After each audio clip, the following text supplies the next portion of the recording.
Assalamualaikum warahmatullahi wabarakatuh. Alhamdulillah, salatu wassalamu ala Rasulillah sallallahu alaihi wasallam wa ba'd.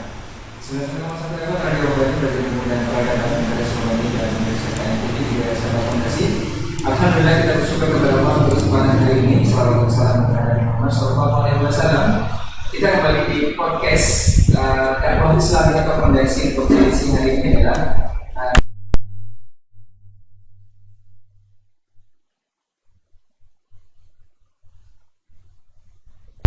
kita akan membahas satu tema yang notabene-nya banyak dilupakan atau banyak ditinggalkan oleh kaum muslimin saat ini, yaitu balik ke basic. Jadi Indonesia Inggris gitu ya, kita gabungkan biar lebih dapat akhirannya. Tapi kita akan berbicara tentang balik ke basic ini bersama guru kita Ustadz Dr. Dasman Yahya Ma'ali LCMA Hafizahullah Ta'ala.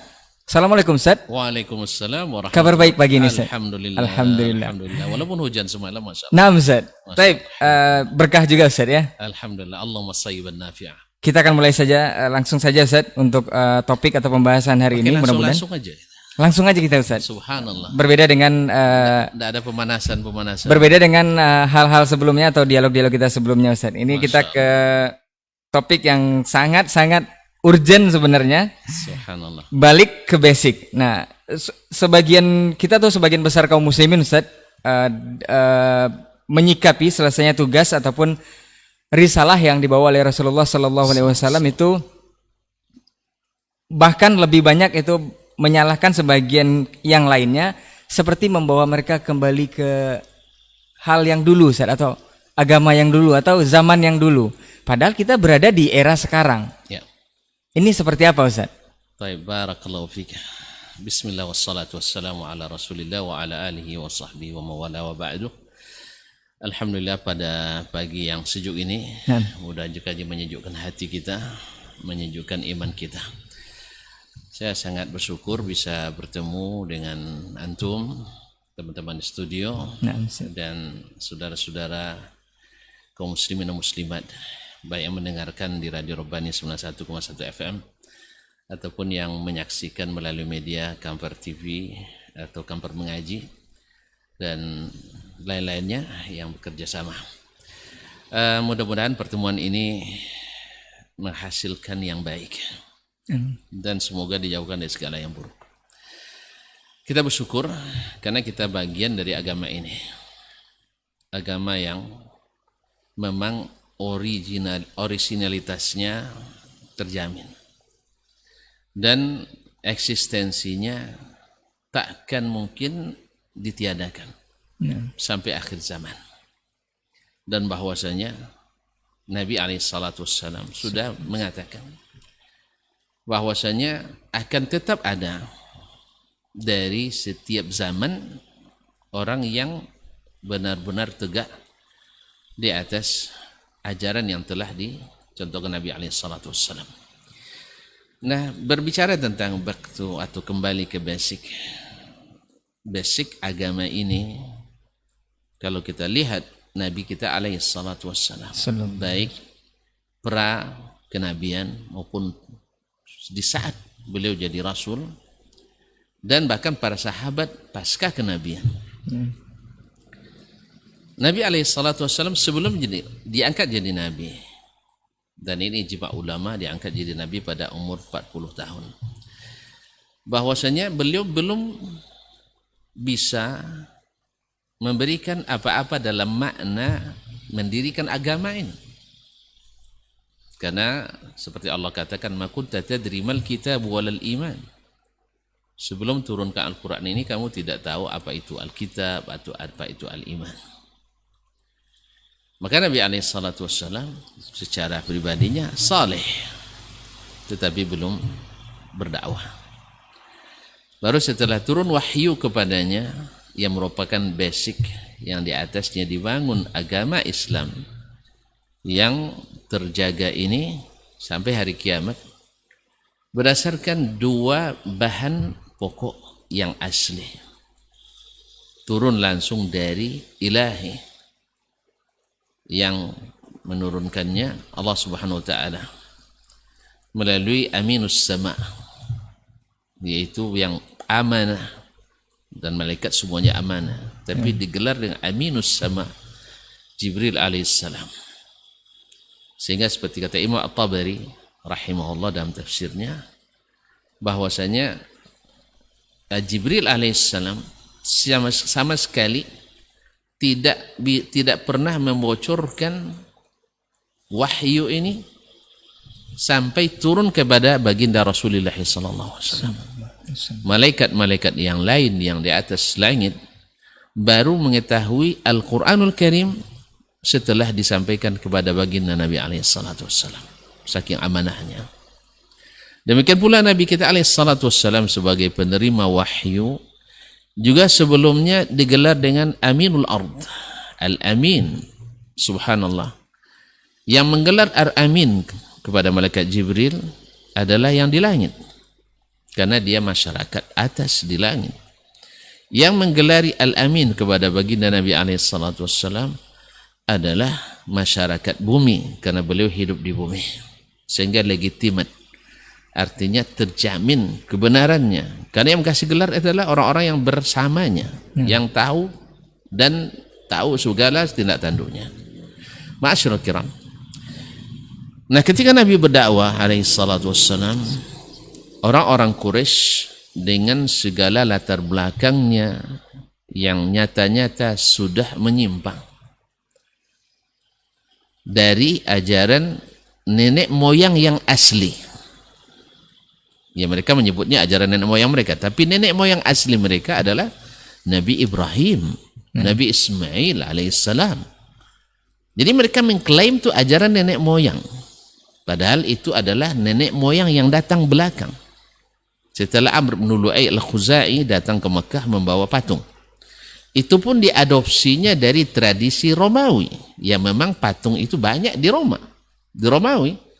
Roman memang adatnya patung-patung itu biasa. Nah, itu yang diadopsi oleh Amr bin Lu'ay al-Khuzai, yang akhirnya menyesatkan seluruh bangsa Arab. Dulu Ibrahim alaihissalam diperintah Allah SWT antahira baitiya lit-ta'ifina wal-'akifina wa ruk'a'is sujud. Ketika Ibrahim membangun Ka'bah, diperintahkan untuk membersihkan rumah Allah bagi orang yang salat. Tidak mungkin orang salat bersih kecuali tauhid. Wal-'akifin, orang yang i'tikaf, wa ruk'a'is sujud, dan rukuk dan sujud. Tapi akhirnya menurut ajaran nenek moyang yang mereka klaim, sudah menjadi sarang berhala yang merupakan puncak kesyirikan.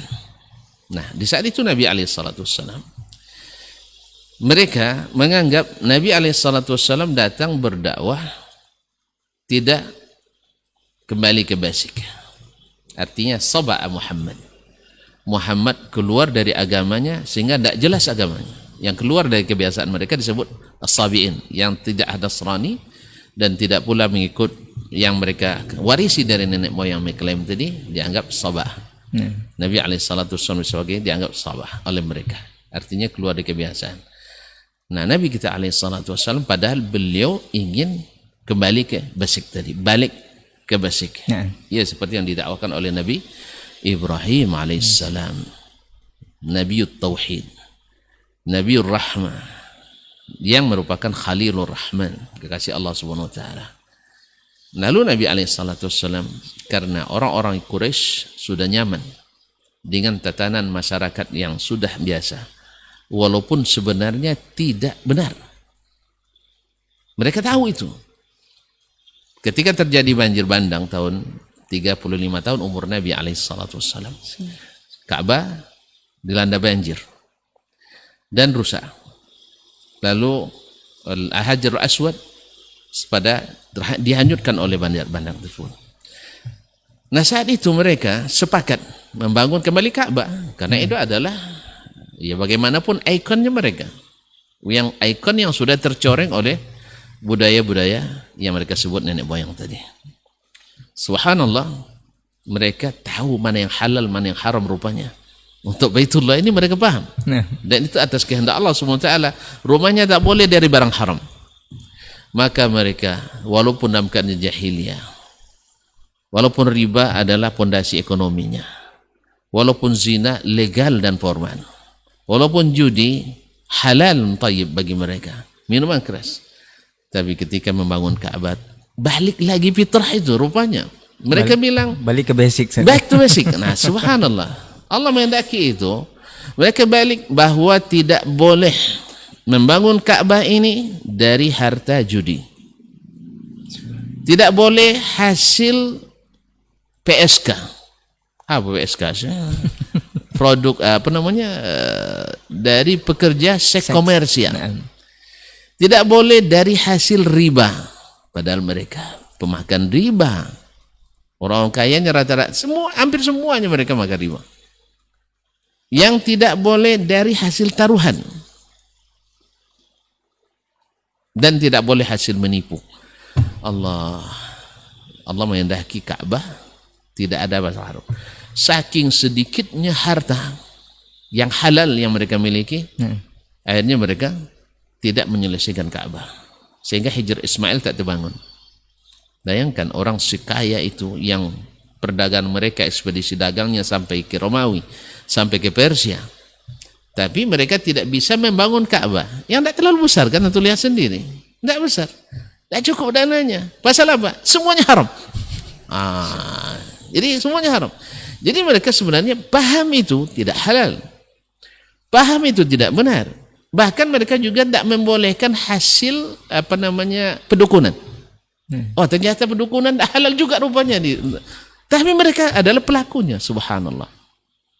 Nah, Nabi SAW ingin mengajak mereka balik ke basic tadi. Yang tuan-tuan sendiri kan tahu bahwasanya Ka'bah ini harus disucikan. Nah, sekarang suci fisik saja tidak cukup, harus juga suci secara psikis. Nah, itulah diperlukan wahyu dan dakwah ini. Makanya Nabi SAW sebenarnya memanggil mereka kembali, tapi mereka merasa tidak pergi. Nah, kalau seandainya hari ini misalnya banyak di antara orang yang belum ngeh, kata orang Jawa itu ya, untuk menerima back to basic itu. Ketika kita bilang kembali kepada Al-Quran dan Sunnah, memangnya kami meninggalkan Al-Quran Sunnah, anak-anak kami hafal Quran, anak-anak kami ikut lomba Sunnah dan sebagainya. Tidak merasa. Sebagaimana dulu orang-orang dulu di saat Nabi awal mengajak mereka, mereka sudah tidak merasa bahwa mereka sudah meninggalkan ajaran nenek moyang. Karena yang mereka lihat itu adalah ajaran nenek moyang mereka. Ya, tanpa maksud untuk menyamakan tidak, tetapi sikap yang sama dinampakkan. Ya, kaum muslimin dan muslimat dirahmati Allah SWT. Makanya di dalam bicara tentang kembali kepada basic ini, yakni Al-Quran dan Sunnah, ini sebenarnya suatu hal yang sangat natural sekali, yang sangat formal sekali, yang sangat legal menurut Al-Quran dan Sunnah, dan juga menurut logika dan akal. Bukankah agama ini pada asalnya dibangun dengan dua wahyu ini? Bukankah Nabi kita alaihissalam juga berpesan, kalau kalian berpegang pada keduanya, kalian tak tersesat selamanya. Berpegang teguh. Nah, sekarang kenapa kita seperti yang disyaratkan tadi, saling menyesatkan, saling menyalahkan dan sebagainya, dan masing-masing tak akan menerima itu. Masing-masing akan mengklaim bahwa dia yang paling selamat. Nah, makanya ketika kita bilang ikhwani fillah balik ke basic, rata-rata menyatakan kami tidak pernah meninggalkan Al-Quran dan Sunnah, tidak pernah meninggalkan Al-Quran Sunnah, sehingga dakwah kembali ke asal ini, kembali pada Al-Quran dan Sunnah, kadang-kadang menghadapi berbagai tantangan dan rintangan, sebagaimana dulu awalnya Nabi SAW yang ingin mengembalikan mereka. Buktinya mereka, ikhwani fillah, akhwati fillah, para pendengar, para pemirsa dimanapun berada, mereka juga sholat, tapi sholatnya tepuk tangan bersiul, tepuk tangan bersiul. Makanya kalau ada yang sekarang misalnya berzikir sambil menari, berjoget, ya itu sebenarnya mereka dengan alasan yang sama, berzikir. Apa salahnya kita bervariasi dan modifikasi? Juga mereka dulu, apa salahnya kita juga dalam melaksanakan ini? Kan kita punya akal, diberikan. Makanya wa ma kana salatum indal baiti illa muka'u wa tasdiyah. Mereka salatnya di Baitullah itu tidak lain kecuali tepuk tangan dan tasdiyah, yaitu dan bersiul. Di saat mereka menganggap dengan dengan pemikirannya, dengan logikanya, orang-orang yang tinggal di sekitar Makkah itu orang-orang suci karena tinggal di tanah suci. Mereka berkhidmat jadi pengurus Masjidil Haram. Ada yang bagian pemegang kunci, ada yang bagian untuk melayani jemaah haji. Jadi mereka menganggap suci. Sehingga orang-orang yang di luar dianggap sebagai orang yang tidak suci. Maka ketika datang haji, mereka mesti mengganti pakaiannya. Sebenarnya ada misi tersembunyi. Iya, jasa penyewaan pakaian. Jasa jual beli pakaian yang menguntungkan. Tapi yang dinaikkan isunya bukan itu. Yang dinaikkan adalah bahwasanya pakaian orang Mekah suci-suci, pakaian orang luar Mekah kotor-kotor. Makanya akhirnya dipaksalah dengan secara agama, ya, tanpa ada dalil dari Al-Quran, tanpa ada dalil dari wahyu Allah Tabaraka wa Ta'ala yang tak pernah ada di masa Ibrahim alaihissalam dan tidak pernah disyariatkan oleh Nabi Ismail alaihissalam. Lalu mereka mewajibkan itu, dan bila tidak ada biaya atau tidak ada yang akan disewa, apa solusinya? Sebagai terapi mental bagi orang-orang yang mau haji, harus bersiap biaya lebih, maka akhirnya harus buka pakaian. Berat sebenarnya sih. Kita buka pakaian aja di tempat tersembunyi sendiri, atau dengan satu orang saja, luar biasa beratnya. Kalau masih fitrahnya masih seperti manusia. Ini enggak, disuruh beribadah sambil telanjang. Tapi karena dia keyakinan, apapun yang dikatakan tidak boleh tanya apa alasannya, jangan ditanya apa dalilnya, jangan tanya apa dalil yang melarangnya. Enggak, berat itu. Akhirnya mereka terpaksa melakukannya dengan berat itu. Tapi karena ini keyakinan, akhirnya lama-lama terbiasa, hilang bisa karena biasa. Ya, biasanya mati bersama itu lebih mudah mati sendiri. Jadi karena ramai juga yang telanjang, akhirnya mereka pun jadi terbiasa. Ada itu, akhirnya menjadi kebiasaan. Dia anggap itu sebagai ibadah. Nasallallahu alaihi wasallam. Padahal tahu, atau mereka benar-benar tahu bahwa sesungguhnya menutup aurat itu adalah dalam ibadah adalah salah satu prasyarat yang membuat seseorang terhormat. Jadi kembali ke basic ini, sesuatu yang memang harus selalu diapakan. Sebab apa? Nabi sudah dalam nubuatnya sudah menyebutkan Islam itu awalnya dianggap asing.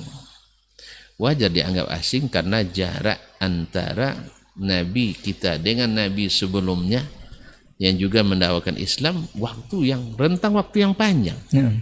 Kalau di Mekah saja antara Nabi Ibrahim dan Ismail dengan Nabi kita Muhammad sallallahu alaihi wasallam, yaitu rentang waktunya tidak salah saya tidak kurang dari 1200 tahun. Bisa juga kita bayangkan sekarang ya. Lama sekali. Kita dengan baginda Rasulullah sallallahu alaihi wasallam bi abi wa ummi. Waktu antara kita dengan beliau 1400 tahun.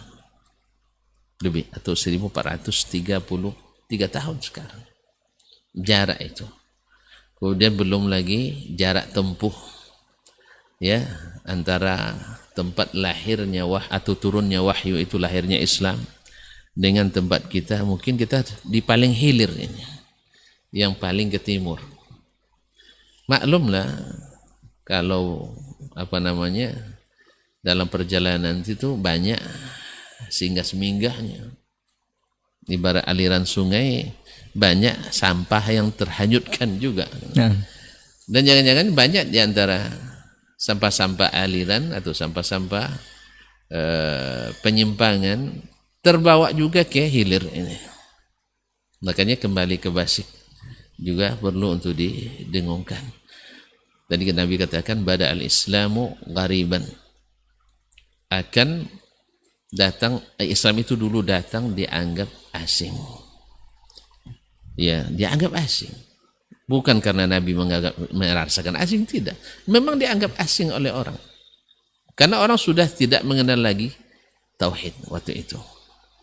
Lalu wasaufa atau sayaudu ghariban, dan akan kembali dianggap asing. Ini mukjizat. Tidak mungkin di zaman Nabi itu setelah Nabi berhasil dakwah dianggap asing lagi, tidak. Pasti berproses lagi panjang masanya.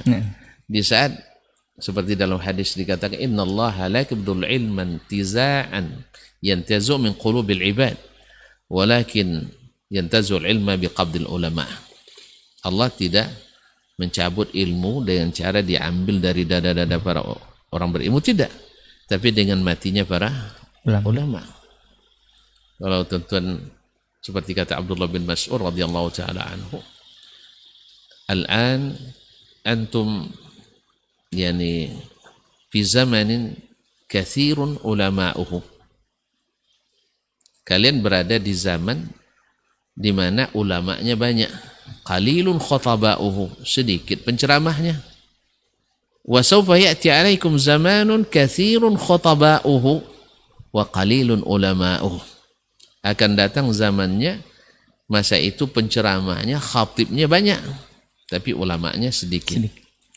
Dan sudah merupakan sunnatullah pula, dalam hadis tadi disebutkan bahwasanya hatta idza lam yubqi aliman, sampai ketika tidak ada lagi ulama, ittakhadhu ru'usan juhalan, mereka jadikan orang-orang jahil sebagai kepala-kepala, tokoh-tokoh dalam agama, seperti yang baru-baru ini kita dengar, ya, yang menafikan bahwa Nabi SAW tidak pernah menyatakan Islam adalah agama yang benar.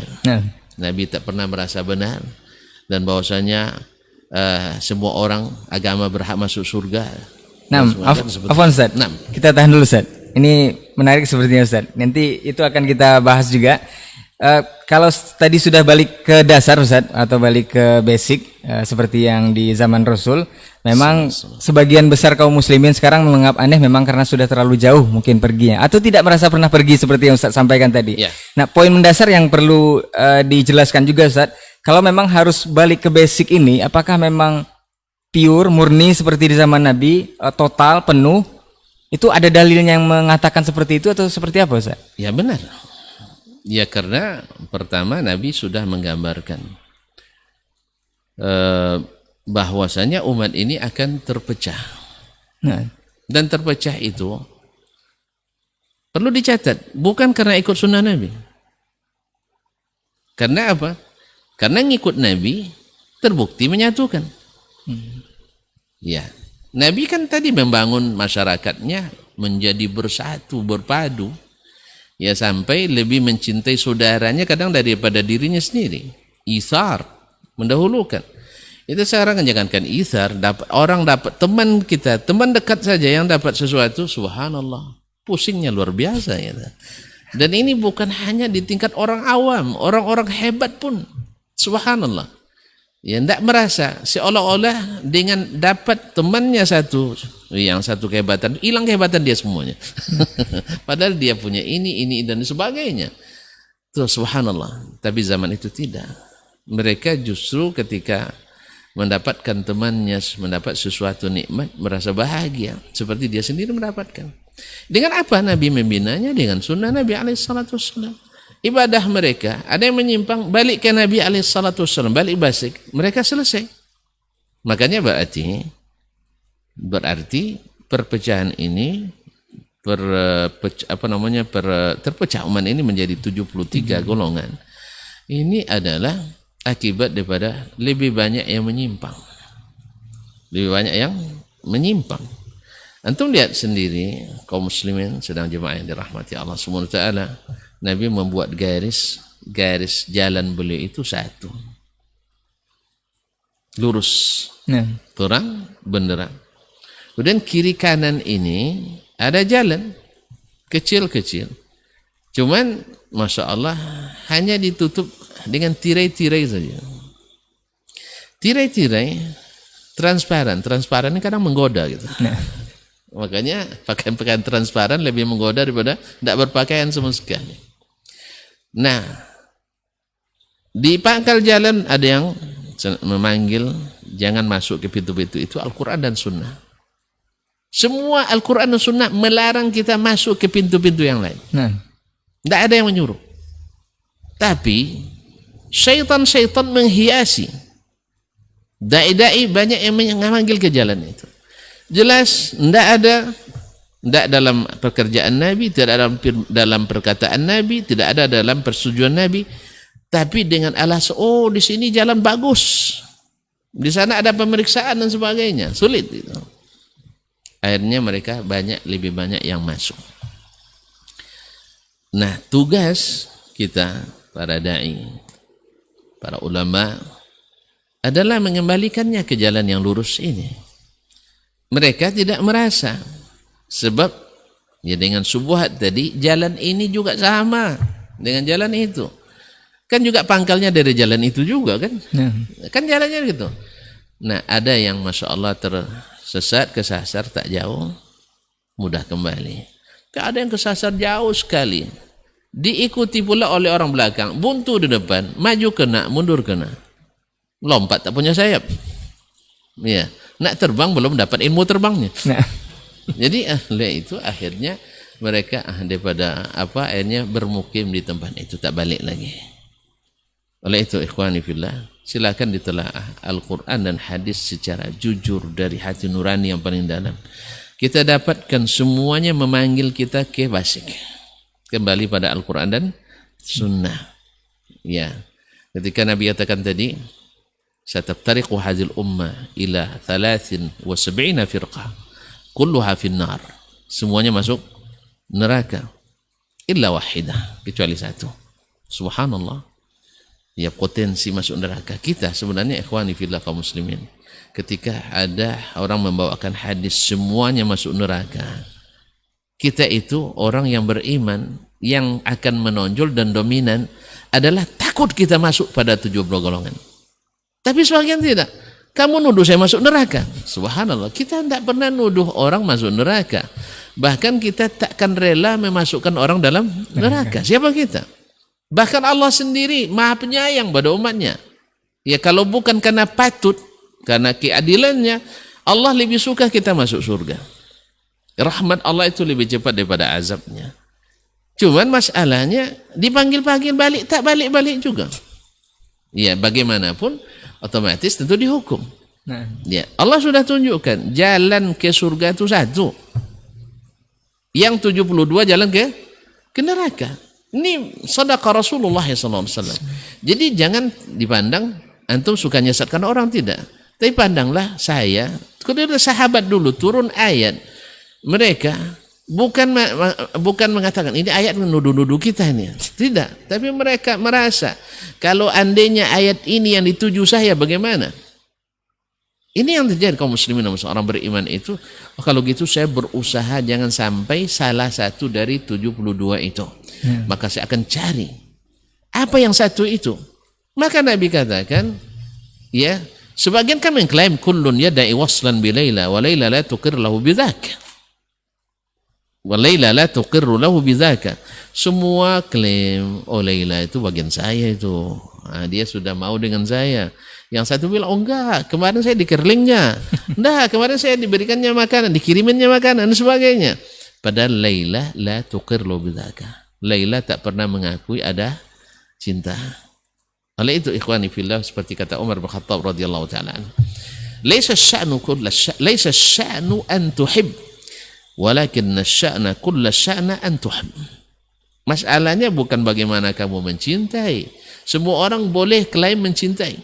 Tapi yang lebih masalah itu adalah bagaimana cintamu diterima. Bagaimana cintamu diterima. Semua orang bisa enggak, saya cinta. Cuman sanggup enggak antum mengorbankan cintamu demi cinta kepadanya? Ini yang derajat cinta iman itu ikhwani fillah. Ma'asyiral kiram yang dirahmati Allah semua. Jadi kembali ke basic tadi, yang 72 jelas menyimpang. Mana yang satu itu? Nabi tidak biarkan kita menafsirkan sendiri. Nabi tidak biarkan kita menafsirkan sendiri. Sebab penafsiran itu multi sekali. Semua orang akan merangkuh menganggap dirinya. Dan itu wajar. Wajar seseorang menganggap diri yang benar. Karena kalau dia menganggap salah, tidak mungkin dia salah. Iya, dia semuanya nganggap yang benar. Maka Nabi SAW berikan jawaban, karena jawaban Nabi pasti benar.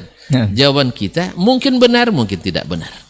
Maka Nabi katakan ketika tanya seperti apa mereka, Nabi katakan, man kana ala mithli ma ana alaihi al-yawma wa ashabi.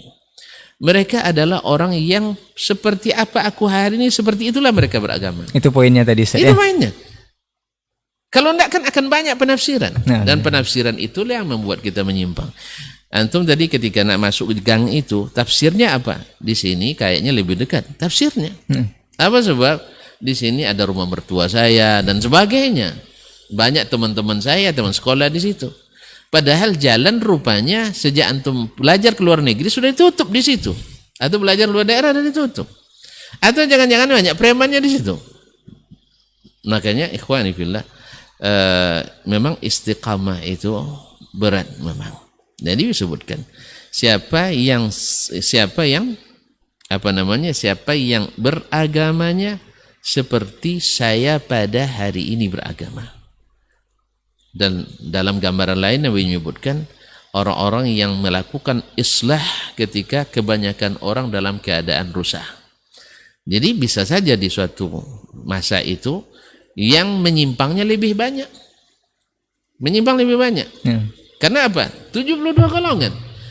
Anggap aja pengikut dari masing-masing golongan itu sedikit, tapi dikumpulkan 72 lawan 1 pasti yang banyak 72.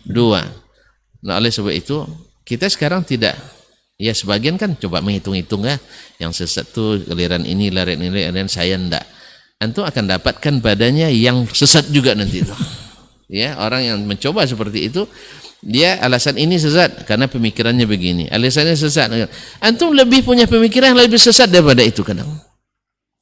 Ya, oleh sebab itu tidak perlulah kita mencari mana yang sesat itu, tapi yang paling perlu adalah mana yang tidak sesat itu. Nabi sudah tunjukkan, beragama seperti saya beragama. Baik. Nah, makanya Nabi ketika menyebutkan dalam hadis lain, setelah saya pergi akan terjadi ikhtilafan katsiran. Siapa yang hidup di antara kalian akan melihat perselisihan yang banyak. Seperti yang kita lihat hari ini. Hari ini kalau buka medsos pasti ikhtilafan katsiran. Nah, ini sudah dikatakan Nabi SAW. Nabi lalu jelaskan gimana caranya, alaikum bisunnati. Jelas sekali pesan Nabi, ikutlah sunnahku. Nah, sunnah Nabi seperti apa? Dan sepakat ulama bahwa sunnah Nabi itu pada 3 hal. Ini yang disepakati ya. Yang lain ada khilafnya. Pertama adalah perkataan Nabi sallallahu alaihi wasallam. Yang kedua adalah perbuatan Nabi. Yang ketiga adalah takrir Nabi sallallahu alaihi wasallam. Itu takrir itu dibuat oleh sahabat, disetujui oleh Nabi alaihi wasallam atau didiamkannya. Berarti boleh. Nah, Nabi alaihi wasallam bukanlah seorang teoritis, tapi adalah aplikatornya. Artinya apa yang dilakukannya dan bukan terlarang beliau melakukannya, dia lakukan dan dipraktikkan. Pada umum seperti itu. Bahkan dia tekankan ketika salat, lihat saya salat. Dan salatlah seperti itu. Ketika haji, ambil manasik kalian dari saya. Dan Allah SWT dalam banyak ayat menyebutkan bahwa Nabi SAW adalah sebaik-baik ikutan kita. Nah, lalu setelah menunjukkan alaikum bisunnati wa sunnatil khulafa'ir rasyidin al-mahdiyyin min ba'di, tamassaku biha, pegang erat-erat, addu 'alaiha bin nawajis, kemudian gigit dengan gigi geraham, wa iyyakum wa muhdatsatil umur. Dan jangan mengada-ngada. Dalam apa? Pasti agama lah.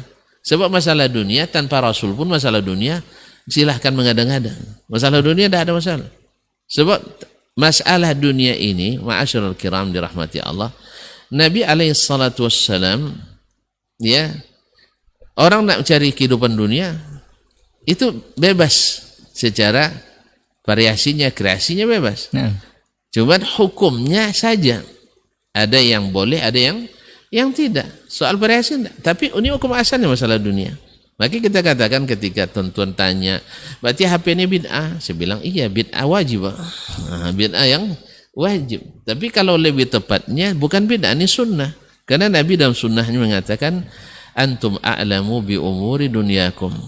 Ini sunnah luar biasa ini. Urusan dunia antum lebih tahu.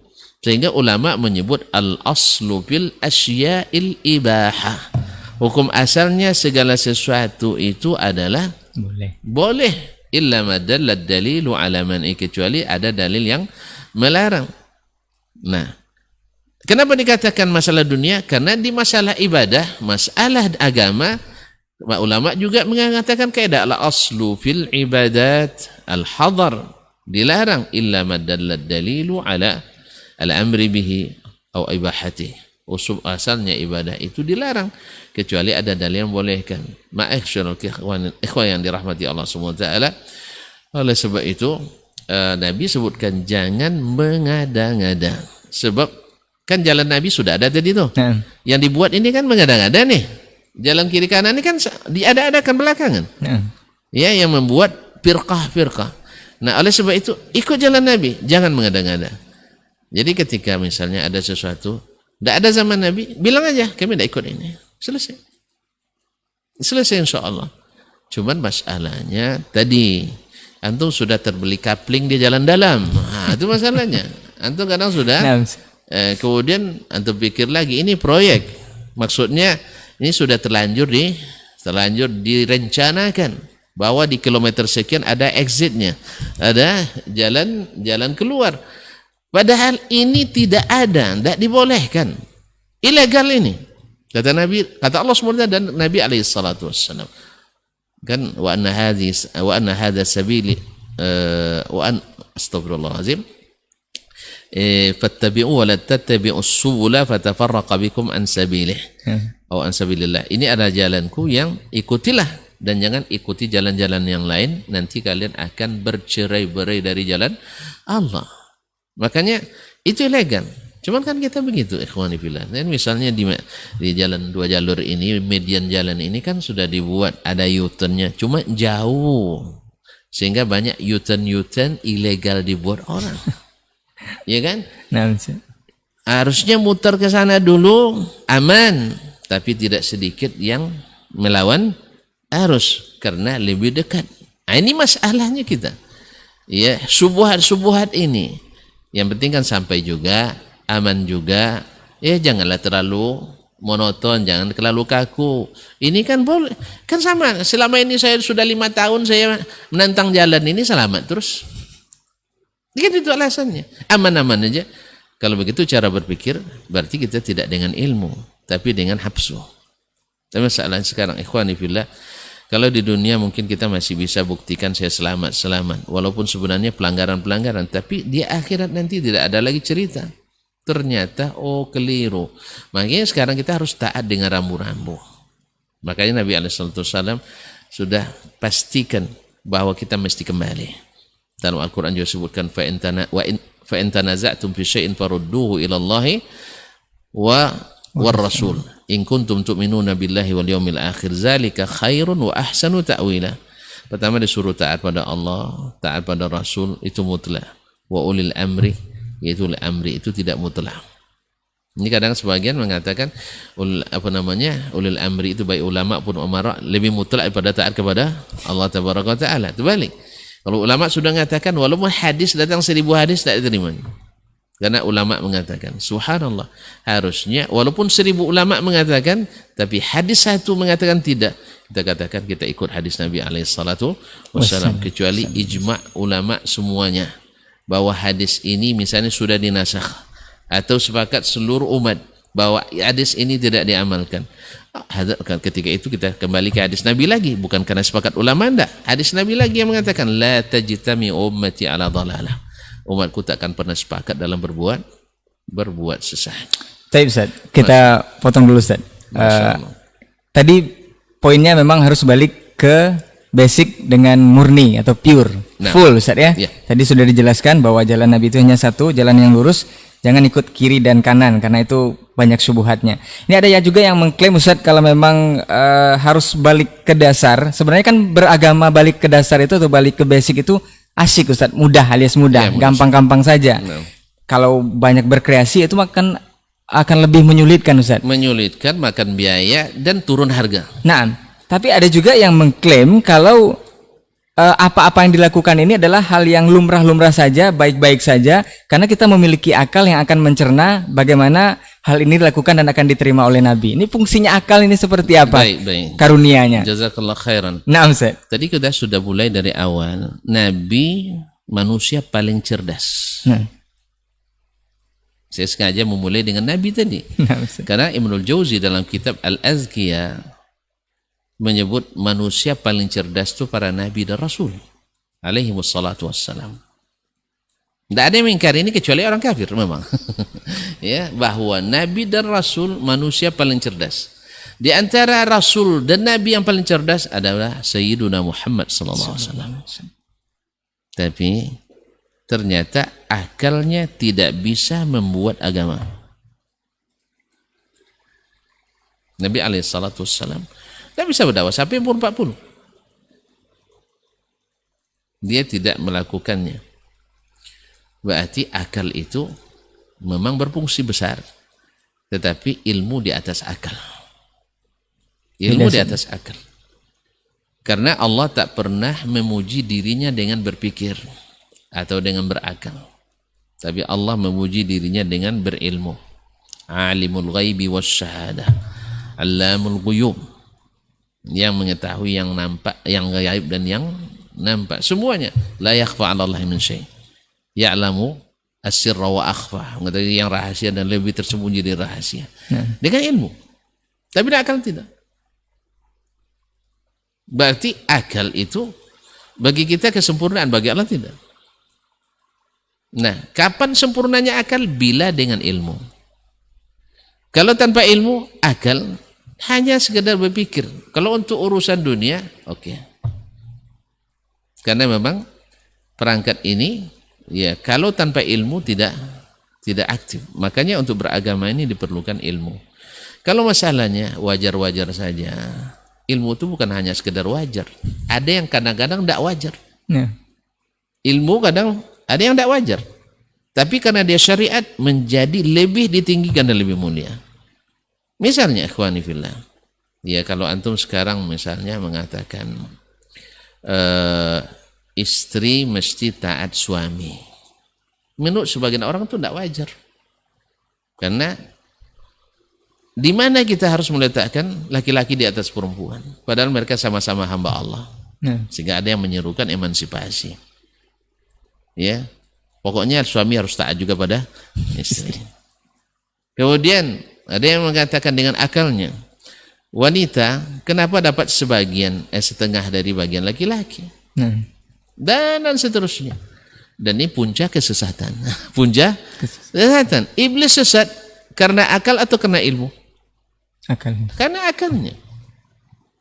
Adam alaihissalam tergelincir karena akal atau karena ilmu? Akal. Karena akalnya.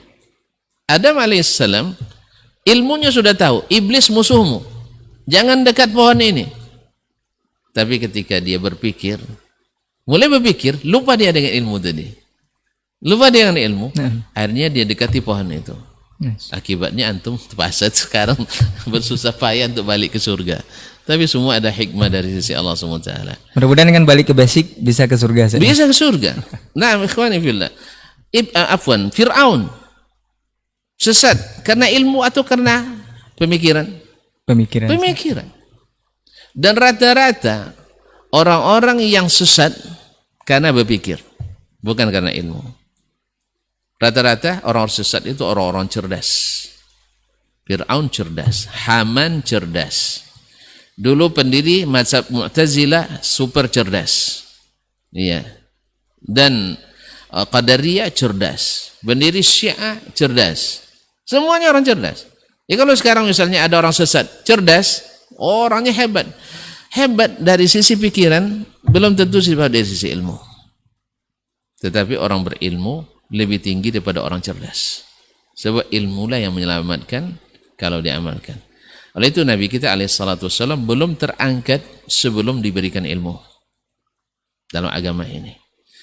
Kalau masalah wajar-wajar saja Nabi Khadir membunuh anak kecil tanpa dosa. Tidak wajar kan? Nabi Khadir melobangi perahu. Tidak wajar kan? Jadi masalahnya bukan kewajaran. Yang lumrah-lumrah saja. Bukan kepatutan masalahnya. Ini ada ilmunya atau tidak? Mereka sesat dulu karena pemikiran atau karena ilmu? Pemikiran. Karena pemikiran. Orang Quraisy berpikir. Dia berpikir. Tapi tanpa ilmu. Ya kan? Orang-orang sesat dulu, syirik di zaman Nabi Nuh alaihissalam. Mereka berpikir atau tidak? Berpikir. Tapi tidak ada ilmunya. Sehingga mereka menyembah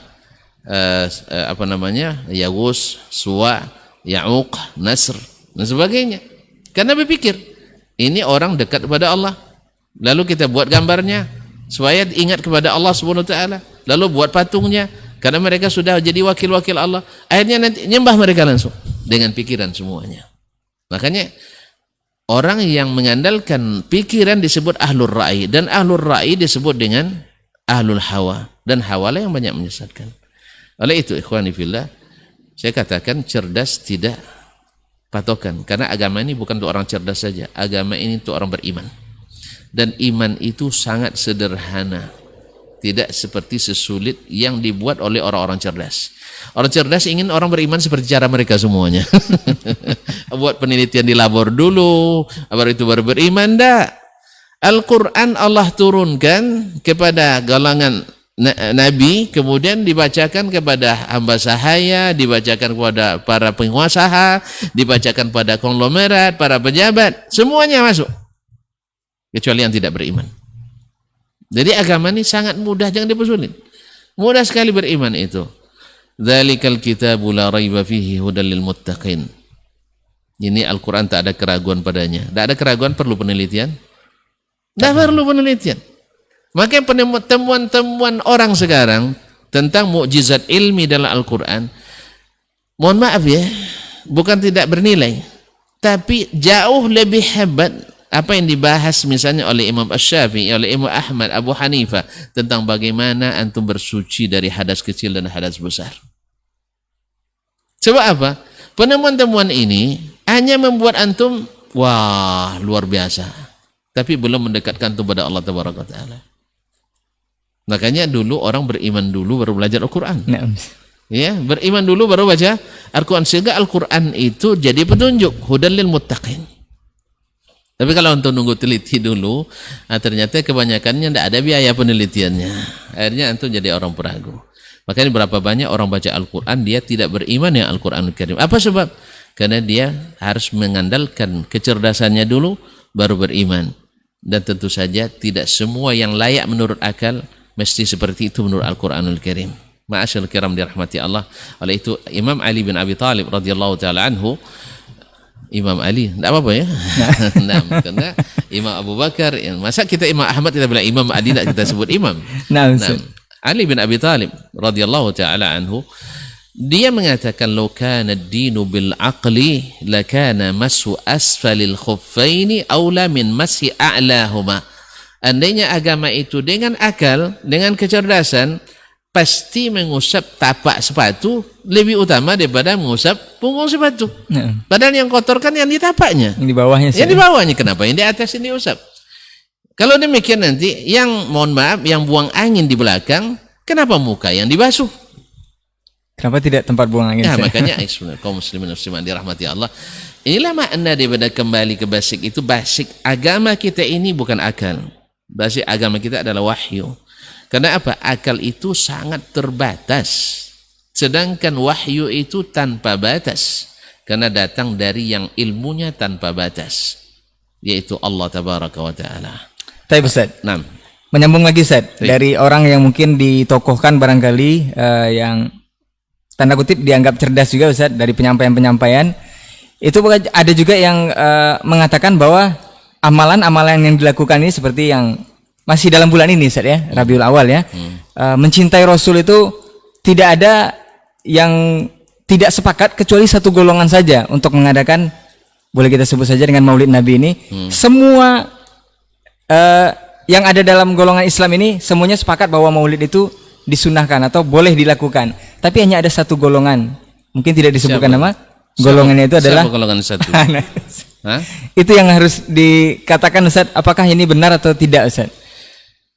Tapi kaum muslimin dan muslimat, kalau yang dimaksud Dalam satu golongan itu mungkin satu golongan itu ormas, banyak ormas yang tidak maulid.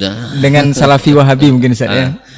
Ma'asyiral ikhwah yang dirahmati Allah. Kembali lagi, kalau hanya mengikut dalam Al-Quran semuanya atau hampir semuanya, Nah, kebanyakan manusia itu la ya'lamun, tidak berilmu, la yafqahun, tidak mengerti, la yu'minun, tidak beriman.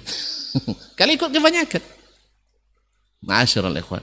Tadi juga hadis secara eksplisit sudah menunjukkan di akhir zaman itu yang banyak adalah golongan yang menyimpang daripada golongan yang. Nah, jadi ukuran kita sekarang bukan pada kecerdasan seseorang, bukan kepada banyaknya yang mengikuti, bukan dominasi. Agama ini bukan dominasi. Agama ini adalah ilmu. Maka sekarang kita pertanyakan, dasar orang yang mengadakan apa? Dasar orang yang tidak mengadakan apa? Lalu kita lihat ilmunya, dalilnya. Ya, sebagian mengatakan dalil. Ya, ini membahas masalah ini sensitif juga sebenarnya. Sebaik apapun bisa ucapkan, nanti pasti akan komentarnya tidak juga menyenangkan. Menyalahkan lagi Ustaz. Iya, menyalahkan lagi. Ya, sekarang apa dasarnya yang mengadakan, apa dasar yang tidak mengadakan? Ya, masing-masing pasti ada hujahnya. Pasti ada hujahnya. Yang tidak mengadakan, hujahnya sederhana. Sebaik petunjuk adalah petunjuk Muhammad sallallahu alaihi wasallam. Kalau alasan mencintai Nabi alaihi salatu wasallam, kita katakan tidak ada generasi yang lebih mencintai Nabi lebih dari generasi pertama. Tidak sebandinglah cinta Abu Bakar dengan Profesor Abu Bakar. Tidak sebandinglah cintanya Umar bin Khattab dengan Pak Umar bin Khattab. Tidak sebandinglah cinta Utsman ya dengan cintanya Dasman. Mereka adalah orang-orang yang diakui oleh Allah Tabaraka wa Ta'ala, diakui oleh baginda Nabi alaihi salatu wassalam. Kalau pernyataan cinta, maka cinta mereka teruji, kualitas berani diadu, ya, mutu berani diadu. Tidak ada yang meragukan itu, kecuali orang-orang yang tersesat jalan, bahwa sahabat lebih mencintai Nabi dari generasi manapun, sehingga masuk mereka jarak-jarak radhiyallahu anhum wa radu anhu. Nah, yang kedua, kadang-kadang orang kan mencemooh juga, seandainya ada kebaikan pasti mereka lebih dulu melaksanakan. Ya, silakan aja antum mentertawakan ini, tetapi dasarnya sangat jelas, khairul quruni qarni thumma allazina yalunahum. Sebaik-baik generasi adalah generasi itu. Yang kedua, Allah sudah berikan cap legitimasi. Mereka generasi yang diridai, kemudian agama yang diridai adalah agama seperti mereka pada saat itu. Fa in amanu bimithli ma amantum bihi faqad ihtadaw. Andainya mereka beriman seperti kamu beriman pada sahabat, mereka benar-benar dapat hidayah. Oleh itu ikhwani fillah, maka yang mengikut mereka ya pasti tidak menyimpang. Dan yang tidak mengikut dikhawatirkan menyimpang. Tentu siapa yang cerdas, nah balik lagi cerdas saya udah cerdas, pasti mengikuti ilmu, bukan mengikuti kecerdasan dan hawa. Jelas kan? Tidak ada kurangnya generasi itu. Kalau kita banyak kurangnya. Nah, mungkin antum jawab, oleh sebab itulah kami adakan Ustaz supaya jangan kurang gitu ya. Buktinya saja. Lalu ditafsirkanlah, karena kita ikhwani fillah, bedanya generasi as-salaf dengan al-khalaf. As-salaf itu berilmu dulu baru diamalkan. Kalau kita diamalkan dulu baru dicarikan ilmunya. Tidak dapat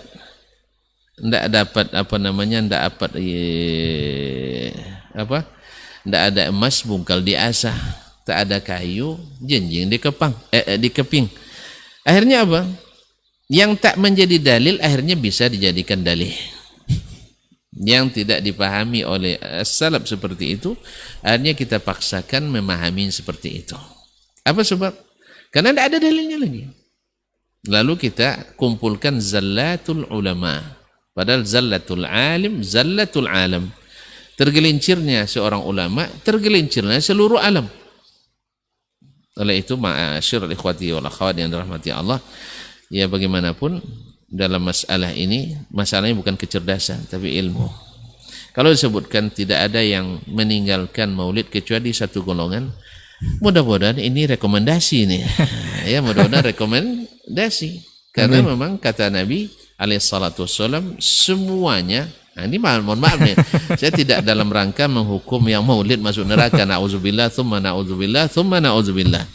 Bukan itu maksud kita, ya. Tapi karena sudah disebutkan seperti itu, mudah-mudahan kita masuk yang satu tadi, yang beragamanya persis sama dengan zaman Nabi alaihissalatu wassalam.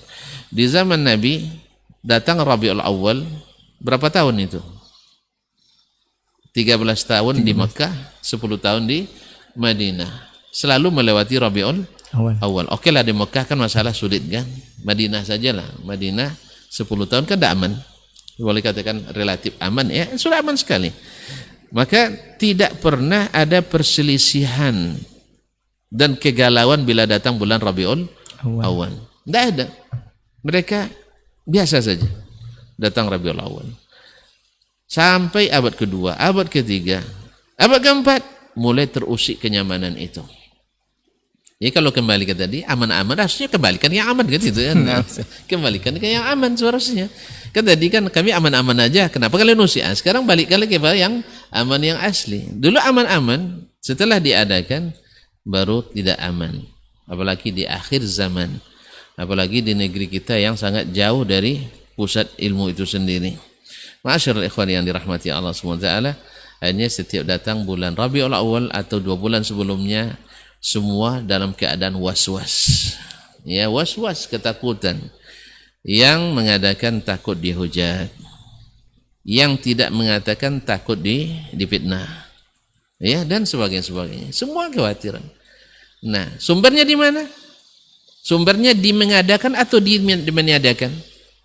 Ya, sepakatlah kita mengatakan bahwa sesungguhnya setelah diadakan baru terusik keamanan umat Islam, kenyamanannya. Nah, kalau gitu ya berusahalah untuk untuk menghilangkan sebab-sebab tidak nyaman itu. Nah, sebab-sebab tidak nyaman itu. Kalau untuk mencintai kan sudah ada contoh terbaik, generasi terbaik. Nah, kalau dikatakan dari seluruh umat Islam di dunia hanya satu golongan yang tidak mengatakan, ya wallahu ta'ala, apa cirinya? Tidak ada di zaman Nabi, tidak mereka buat. Tidak disuruh Nabi, tidak mereka buat. Tidak ditakrir Nabi, tidak mereka buat. Berarti man kana ala mithli ma ana alaihi al-yawma wa ashabi. Mereka yang beragamanya seperti di zaman saya dan para sahabat saya beragama. Wallahu taala alam. Walaupun ini klaim dianggap nanti klaim. Mudah-mudahan ini tidak dianggap klaim ya, Ustaz. Ini harapan ya, Ustaz. Iya, harapan kita. Kenyataannya memang seperti itu. Nah. Kenyataannya memang seperti itu. Ya. Kalau seandainya kita temukan hadis sahih, ya, kemudian atau ayat yang sharih misalnya, bukan dipaksakan, ya apa salahnya? Kita juga sangat diuntungkan dengan itu. Nah. Bisa makan-makan, ya, bisa bikin acara dan sebagainya. Nah, dan jangan-jangan juga ada ada hadiah-hadiah kan.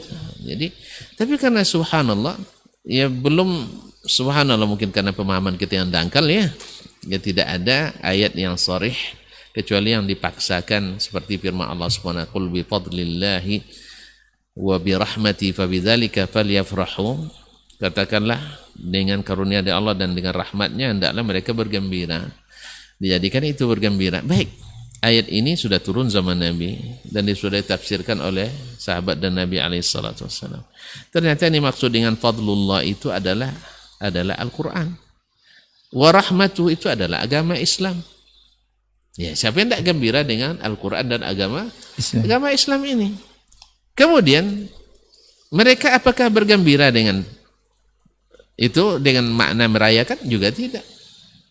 Walaupun kepada Umar dikatakan oleh seorang Yahudi, ayat dalam Al-Quran, kalau seandainya turun kepada kami orang Yahudi, kami jadikan hari perayaan katanya. Kata Umar, saya tahu kapan turunnya, di mana turunnya, bagaimana Nabi dalam keadaan turunnya ayat itu. Tapi apakah Umar menjadikannya perayaan? Juga tidak. Jadi banyaknya perayaan bukan berarti tambah syiar hidup Islam, tidak. Justru menambah beban bagi umat Islam lagi.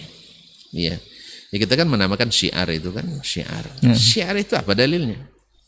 Karena syiar Allah tentu ada dari Allah SWT dan dari Rasul Sallallahu Alaihi Wasallam. Wallahu taala alam. Tapi Ustaz, tolong diingat kembali bahwa kita tidak menghukum orang masuk neraka ya. Nah, Ustaz. Ini kan bukan banyak yang nanya, Ustaz bisa jamin katanya yang maulid itu masuk neraka. Auzubillah. Auzubillah, saya aja tidak bisa saya menjamin saya sendiri. Cuman tadi saya katakan, ya saya hanya menyampaikan atau mengatakan yang kita ikuti adalah zaman Nabi, zaman sahabat, zaman tabi'in dan para imam. Alhamdulillah mereka aman, saya ingin juga aman gitu. Nah, Ustaz. Jadi memang kita harus balik ke basic, Ustaz, ya.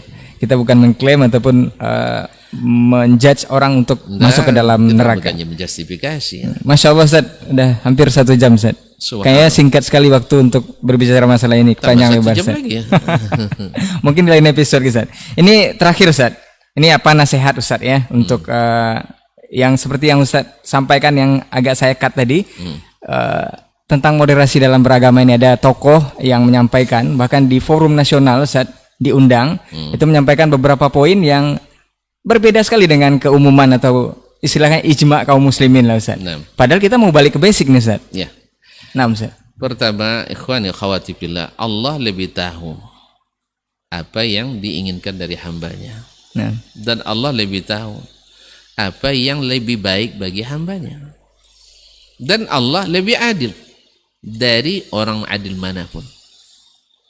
Jadi ketika Nabi membagi ghanimah di perang Hunain, Nabi SAW membagikan Aqra bin Habis 100 ekor onta, Uyainah bin Hisn 100 ekor onta dan seterusnya. Ada yang nyeletuk, ini pembagian tidak adil. Tidak adil. Marah Nabi SAW. Siapa yang adil kalau Allah dan Rasul tidak adil? Nah, sekarang permasalahan moderasi. Apa makna moderasi? Kalau maknanya merubah agama ini menyesuaikan dengan dikehendaki oleh orang luar Islam, itu kan moderasi namanya. Itu namanya menjadikan agama basi. Bukan moderasi. Islam sudah punya potokan, baik secara teori dalam Al-Quran dan Hadis maupun secara praktis. Ya. Alhamdulillah.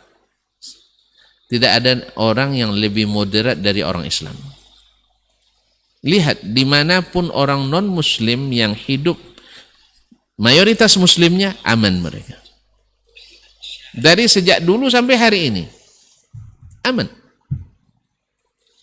Dalam perang pun, ya tuan-tuan kaum muslimin, tuan-tuan mungkin kenal Salahuddin Al-Ayyubi, rahimahullah. Ya, dalam perang, tapi adab masih dijaga.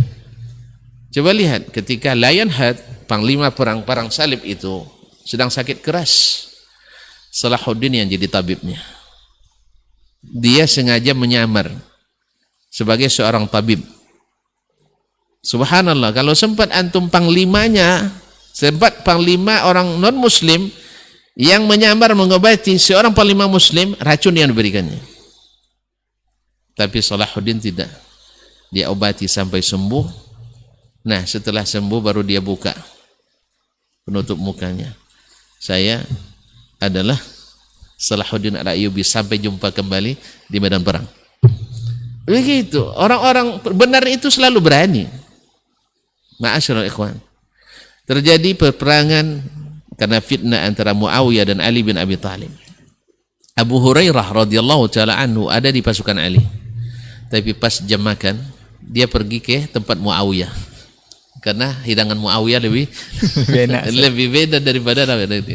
Lihat ikhwan, berperang tapi subhanallah, karena mereka bukan berperang karena haus darah seperti yang tafsirkan, tidak. Jangankan sesama muslim, kepada orang kafir sendiri Nabi SAW pesankan jangan sampai ada darah yang tumpah kecuali orang yang mengangkat senjata. Ma'asyiral kiram dirahmati Allah. Dan Allah sudah menamakan kita ummatan wasatah, umat yang wasat. Di wasat itu ditafsirkan oleh para ulama tafsir al-adil, al-kamil, yang adil dan kamil. Adil. Oleh sebab itu orang harus meniru kita, bukan kita niru orang. Makanya Allah katakan litakunu syuhada'a 'alan nas, agar kalian menjadi saksi bagi manusia yang lain. Artinya saksi itu apa fungsinya? Kalau tuan-tuan kalau pernah akad nikah, tidak ada saksi tak sah nikah. Jadi artinya kalau ada aturan dibuat oleh dunia internasional tidak diakui umat Islam, tidak sah. Itulah seharusnya. Jangan terbalik. Aturan yang dibuat oleh orang-orang non-Muslim, lalu kita dipaksa mengikutinya. Nah, ini bukan moderasi namanya. Alhamdulillah umat Islam tak pernah menjadi penggerak perang dunia, tak pernah menjadi genosida, aksi genosida. Umat Islam selalu korban. Dan ketika kita diberikan kemenangan, alhamdulillah pernah ada balas dendam. Nabi yang mencontohkan. Nabi harus meninggalkan Makkah. Sah? Dan bahkan pernah ditawari malaikat untuk melipatkan, menautkan 2 gunung besar di Makkah. Sehingga orang Quraisy tinggal dalam sejarah. Nabi juga tidak mau. Dengan berbagai penghinaan yang diterimanya dari mereka. Apalagi moderasi yang diharapkan daripada ini. Kemudian ketika Nabi membuka Makkah, orang-orang musyrikin tidak punya lagi kekuatan dan power. Apa yang mereka Nabi katakan? Apa yang kalian kira saya lakukan terhadap kalian? Yang dulu kan itu kan dulu kalian usir saya, kalian yang melempari saya, kalian mencaci maki saya, menuduh saya, memprovokasi saya, mempersekusi kajian saya. Ini persekusi ini kayaknya ngambil contoh dari orang Quraisy ini. Allah Ustaz. Ya tidak ada, sama Muslim masa dipersekusi, ikhwan. Sama Muslim kecuali orang kafir pun kita tidak boleh mempersekusinya. Apalagi orang Islam. Ini orang Islam mengaji kitabullah sunnah Rasulullah SAW, lalu kita antum persekusi. Ini pasti belajarnya bukan pada agama Islam, tapi belajarnya pada orang Quraisy. Mohon maaf. Carilah ya yang namanya membubarkan kajian dalam Islam itu tidak ada. Kalau hujjah lawan dengan hujjah. Ya kalau memang kesesatan, sesat dia suruh bertaubat. Suruh bertaubat dengan dalil-dalilnya, jelaskan. Jangan bukan dengan memfitnah. Nasallallahu alaihi wasallam. Jadi Nabi dipersekusi, diprovokasi, dihina, dicaci, bukan hanya dalam negeri sampai keluar negeri. Dan setelah Nabi hijrah ke Madinah pun masih dikejar-kejar oleh mereka dalam perang Uhud, dalam perang Khandaq. Ma'asyarul kiram dirahmati Allah, berapa banyak ketakutan korban dari kalangan Nabi SAW tidak terhitung. Ketika Nabi dapat kemenangan, madza tazunnuna anni fa'ilun bikum? Apa yang akan kalian bayangkan akan saya lakukan terhadap kalian? Allah. Dan sekarang baru sadar mereka. Tidak ada yang lebih moderat dari Islam dan Nabiul Islam. Apa jawab mereka? Akhun karim wabnu akhin karim, saudara yang mulia, anak keturunan saudara yang mulia. Apa kata Nabi? Idhabu fa antumut tulaqa. Ya Allah, pergilah kalian bebas tanpa syarat. Bebas tanpa syarat. Tidak kata Nabi, masuk Islam dulu semua, tidak. Izhabu fa antumut tulaqa. Nak muslim atau muslim urusan nanti. Karena tidak ada paksaan dalam beragama. La ikraha fid din. Tidak ada paksaan dalam beragama. Tapi melihat itu, semua mereka atau hampir semuanya masuk Islam. Ternyata kita yang bongak rupanya. Kita yang jahat rupanya. Kita yang lambat mengerti. Akhirnya mereka masuk Islam, wa hasuna islamuhum, dan baik Islam mereka. Ma'asyiral kiram. Contoh lain. Dulu Baitul Maqdis ketika diserang oleh pasukan salib. Kita tahu karena diabadikan dalam syair-syair para penyair mereka. Mereka dengan bangganya mengatakan berenang darah kuda-kuda mereka di dalam kota Baitul Maqdis. Dicatat dalam sejarah tidak kurang dari 800.000 rakyat sipil yang dibantai secara sadis di Baitul Maqdis, tempat yang disucikan oleh seluruh agama.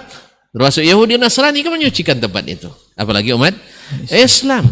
40 tahun setelahnya Salahuddin Al-Ayyubi diizinkan Allah membuka kehormatan Baitul Maqdis kembali.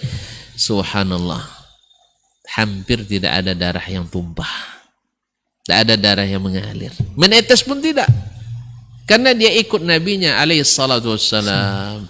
Jangan bunuh orang tua, jangan ganggu anak-anak, jangan dekati wanita, jangan runtuhkan rumah ibadah, jangan ganggu para ulama agama lain. Subhanallah, inilah Islam. Lalu antum nak ngikut agama lain yang kemarin membantai, nak ikut yang barat atau timur yang kemarin menggenosida, lalu mengorbankan Islam ini. Nas'alullah salamata wal afiyah. Tidak ada yang perlu dirubah dari agama ini, semuanya sudah bagus. Dan kita wajib menjadi saksi yang mengesahkan, bukan menjadi korban yang harus dipaksa mengesahkan yang dibuat oleh yang dengan bukan tanpa ilmu. Oleh itu ikhwani fillah, kaum muslimin dan muslimat dirahmati Allah, kita berharap mudah-mudahan yang terlanjur berucap Allah berikan kesempatan bertaubat, kembali menarik ucapannya, karena rata-rata memang orang cerdas tetapi tidak berilmu. Rata-rata orang cerdas tapi tidak berilmu. Makanya kita selalu lebih bangga dengan orang cerdas daripada orang berilmu. Sebab ilmu tuh biasanya perbaiki, orang cerdas menyetujui.